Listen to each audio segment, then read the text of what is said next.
So tonight I want to talk about scarcity and the freedom and the fearlessness of and the audacity to believe in abundance.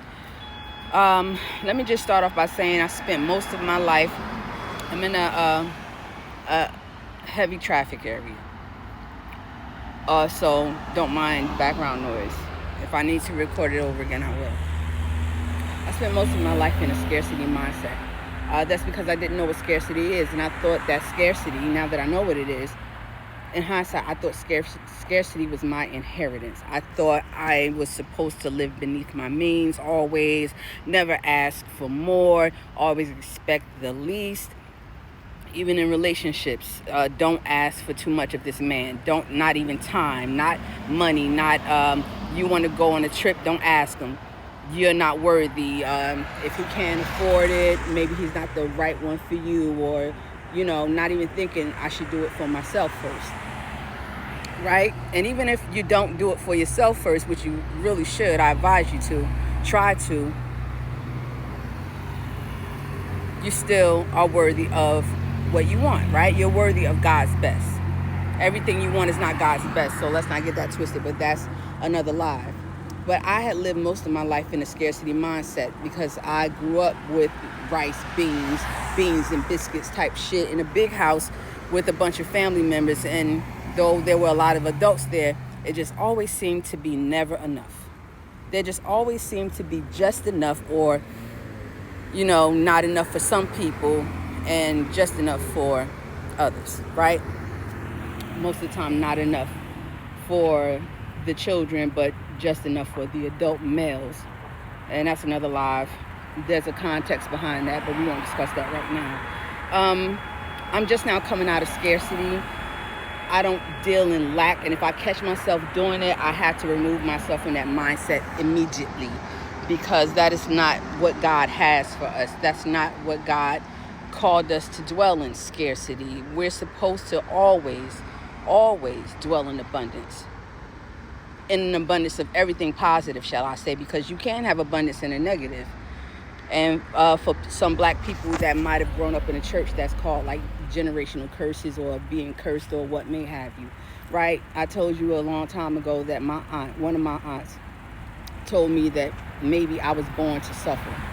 Bitch, please.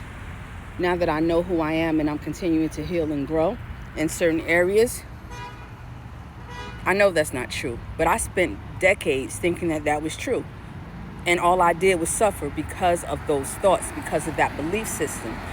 Today, I had a second interview with a company. A second interview that I didn't know if I was going to get, but I didn't worry about it because my mindset now is, come what may, I am and I have more than enough. So I got the second interview.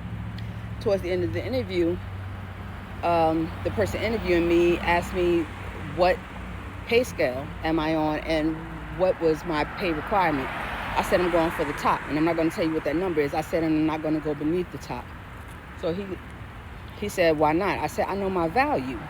I'm not going to, you're interviewing me, you call me back for a second interview. I'm not going to go minimum wage. I'm not going to go average. I'm not going to go, standard. I have a lot of experience in this field. I'm going to go for the top.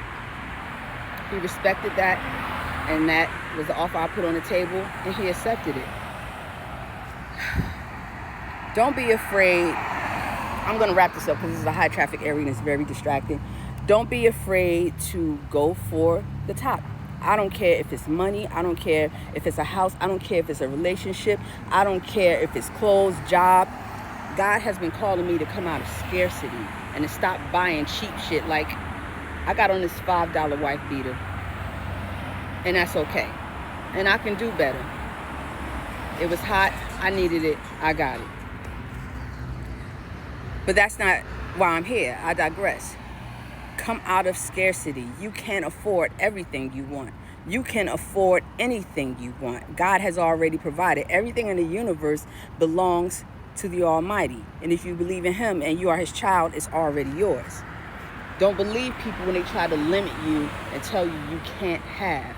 I know, well, I don't know, I know of successful celebrities who don't even have people around them who, when they say, hey, I want to do this, will tell them, no, you're fired, you're out of here, I don't want to hear no, let's get it done.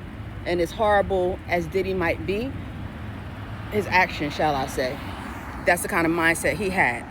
Can't stop, won't stop. Abundance. That's how he became a millionaire. Abundance. Don't take no for an answer. Keep grinding, keep working. We ain't doing sex slaves and all that other stuff. No Diddy. And I digress, because I don't know what his outcome is going to be. But I'm just saying, no more scarcity, particularly for black people and for women. I kind of gave my children that mindset. I used to take them places, even the fast food places, and say, you can only have a little bit, or you can only get this, or, you know, black people do that thing when they take their kids to the store. Don't come in here and don't ask for nothing. Don't touch nothing, blah, blah, blah. Scared. Scared they don't have enough. Scared they're not going to have enough. Scared they're not going to be able to make ends meet. Scared of everything. Oh, the landlord knocking. Oh, the bill man calling. Oh, they called from the school. Something must be wrong. Everything is scarcity. Don't have. Can't be better. Won't get better. And that's some slavery. We have to get out of that.